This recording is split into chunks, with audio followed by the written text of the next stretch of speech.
Comme cela a été rappelé, la France, en particulier, et l'Union européenne dans son ensemble, ont apporté un soutien sans faille à la République d'Arménie. C'était la moindre des choses, un peu comme dans le cas de l'agression russe en Ukraine. La question du droit international et du respect de l'intégrité territoriale des États dépasse la seule question des frontières et du maintien de la paix. Elle constitue un véritable enjeu d'ordre international.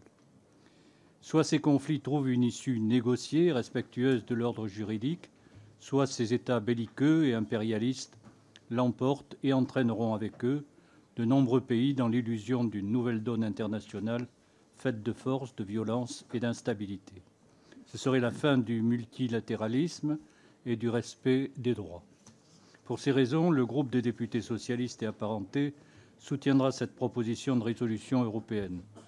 Elle ne suffira certainement pas, malheureusement, pour prévenir le risque d'une nouvelle opération militaire de l'Azerbaïdjan sur le territoire souverain de la République d'Arménie.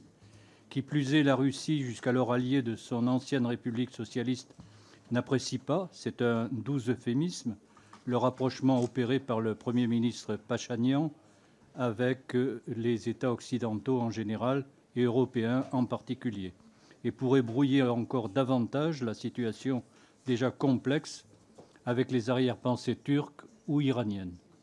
Aussi, Madame la rapporteure, à votre avis, quelles autres initiatives diplomatiques pourraient être prises par la France en plus de cette proposition de résolution ?